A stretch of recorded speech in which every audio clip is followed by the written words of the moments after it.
प्यारे विद्यार्थियों नमस्कार।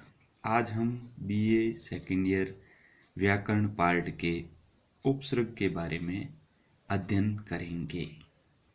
देखिए विद्यार्थियों, नाम से स्पष्ट है कि उपसर्ग अर्थात सब उपसर्ग का तात्पर्य किसी भी ऐसे शब्द का किसी दूसरे शब्द के आगे लगने से अर्थात जुड़ने से उसके अर्थ में परिवर्तन हो जाता है। इस परिवर्तन की प्रक्रिया को उपसर्ग सामान्य तौर पर कहा जाता है, लेकिन हिंदी व्याकरण की भाषा के अनुसार उपसर्ग के भेद भी बताए गए हैं। मुख्य रूप से यहाँ अपन उपसर्ग का सामान्य परिचय, उसके भेद तथा उपसर्ग कितने प्रकार के होते हैं और उपसर्ग का हिंदी में क्या महत्व है और अन्य किस भाषा में उपसर्ग का विशेष रूप से महत्व रहता है उसके बारे में अध्ययन करेंगे। देखिए विद्यार्थियों, सबसे पहली बात आती है उपसर्ग। उपसर्ग भाषा प्रयोग में कुछ ऐसे मूल वर्ण या समूह होते हैं जिनका अर्थ दृष्टि से और विभाजन से नहीं किया जा सकता है।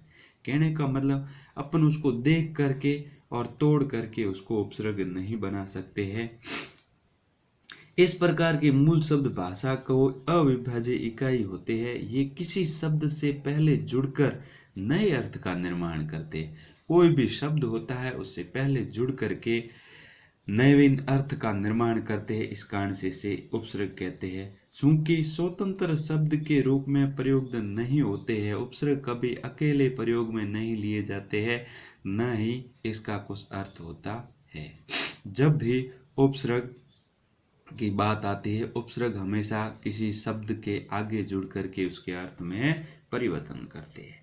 चूंकि उपसर्ग वह शब्दांश होते हैं, ध्यान दीजिए विद्यार्थियों, उपसर्ग वह शब्दांश होते हैं जो शब्द के पहले जुड़कर शब्द का अर्थ बदल देते हैं। अब आप समझ गए होंगे कि उपसर्ग शब्द के आगे जुड़ करके शब्द के अर्थ का में परिवर्तन कर देते हैं। जैसे शब्दों के आगे शब्द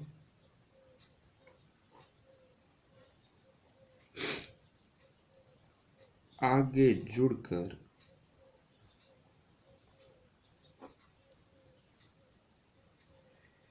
उसके अर्थ में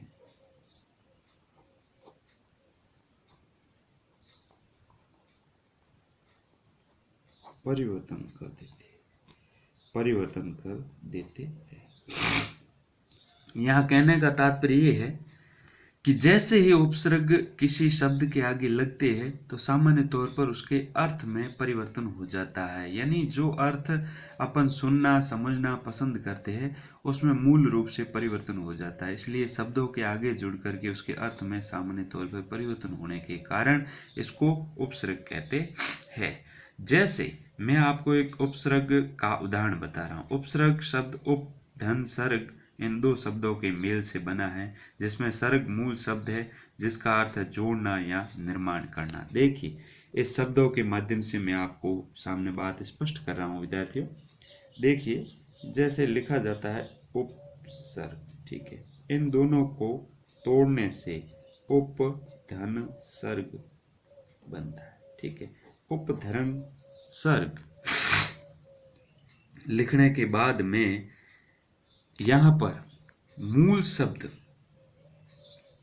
उपसर्ग उप धन सर्ग दो शब्दों के मेल से बना है। सर्ग यहाँ मूल शब्द है। देखिए सर्ग जो आपको लिखा हुआ दिख रहा है ये मूल शब्द है। देखिए मूल शब्द यानी मुख्य शब्द है जिसका अर्थ है जोड़ना या निर्माण करना। देखिए सामान्य तौर पर सर्ग का हिंदी में अर्थ होता है जोड़ना या फिर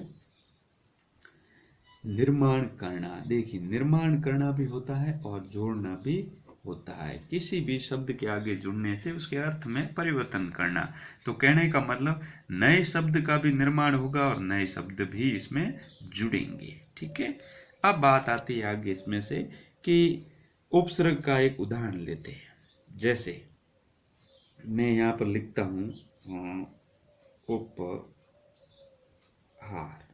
देखिए दो शब्द अलग अलग है, इन दोनों को उपहार लिखेंगे तो इसका अर्थ होता है भेंट या कोई किसी व्यक्ति को दिया जाने वाला गिफ्ट। लेकिन यहाँ पर अपन जो बात कर रहे हैं कि इसके बीच में उपधन हार, हार के आगे जो मूल शब्द के आगे जो शब्द जुड़ा है, अर्थात जिन शब्द को लिखा गया है जिसके अर्थ में परिवर्तन हो रहा है, वो है उप। अब हार, हार का अर्थ पराजय होता है, गले का हार भी होता है। यहाँ ध्यान देने योग्य बात यह है कि जैसे जैसे हम इस प्रकार के शब्दों को समझेंगे वैसे वैसे इसमें कई प्रकार के परिवर्तन और बदलाव हमें देखने को मिलेंगे। अब देखिए प्यारे विद्यार्थियों, उपसर्ग के बारे में हम बात करते हैं। उपसर्ग मुख्य तौर पर हिंदी भाषा में 3 प्रकार के होते हैं। देखिए, हर भाषा की कोई न कोई व्याकरण होती है। व्याकरण के आधार पर ही हर एक शब्दों का प्रयोग होता है और शब्द का अर्थ भी निकलता है। यहाँ पर व्याकरण के तौर पर 3 प्रकार के उपसर्गों की अपन बात करेंगे।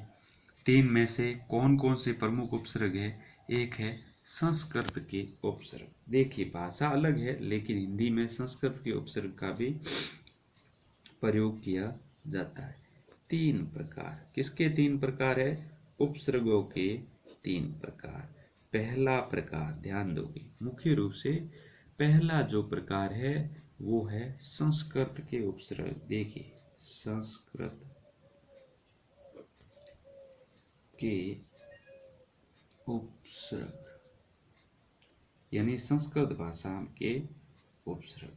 संस्कृत के ऐसे शब्द जो हिंदी में शामिल कर दिए गए हैं लेकिन अभी भी उसका अर्थ जैसा का तैसा है, इसलिए वे शब्द जो संस्कृत भाषा से प्राय लिए जाते हैं उनको संस्कृत के उपसर्ग कहा जाता है।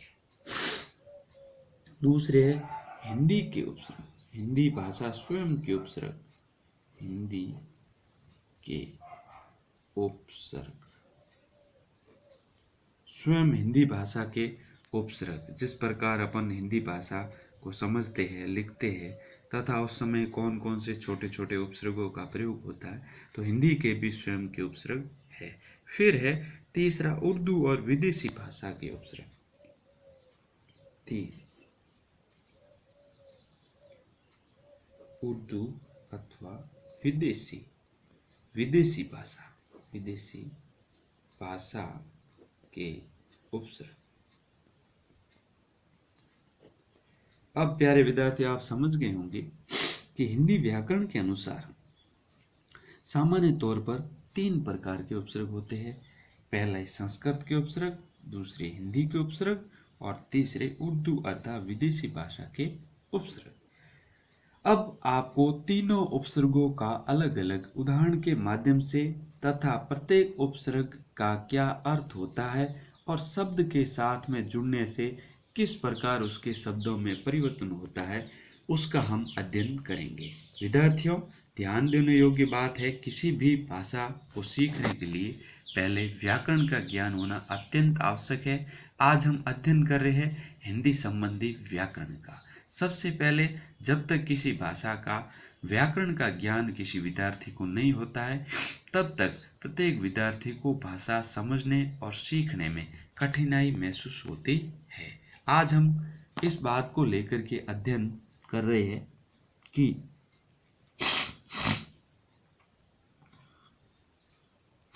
हिंदी भाषा के 3 उपसर्ग, संस्कृत के उपसर्ग, हिंदी के उपसर्ग और उर्दू या विदेशी भाषा के उपसर्ग। देखिए, अब पहली बात जो हम मुख्य रूप से करेंगे वो है संस्कृत के उपसर्ग, क्योंकि संस्कृत सभी भाषाओं की जननी है और लगभग सभी भाषाओं की उत्पत्ति संस्कृत से ही मानी जाती है। देखिए, संस्कृत उपसर्ग में किस प्रकार अंतर होता है और क्या इसकी विशेषता है, अपन इसकी सामान्य जानकारी पहले प्राप्त करते हैं। संस्कृत के सभी उपसर्ग तत्सम शब्दों के साथ हिंदी में प्रयोग में होते हैं। देखिए, तद्भव और तत्सम, आपने तद्भव और तत्सम दो प्रकार के आपके शब्दों का ज्ञान आपको होगा, ये जरूर सुना होगा। संस्कृत भाषा के जो उपसर्ग होंगे वो तत्सम शब्दों के साथ प्रयोग होते हैं। तत्सम शब्द यानी वो प्रयोग होने के बाद हिंदी में ज्यों के त्यों ही रहते हैं, उसमें किसी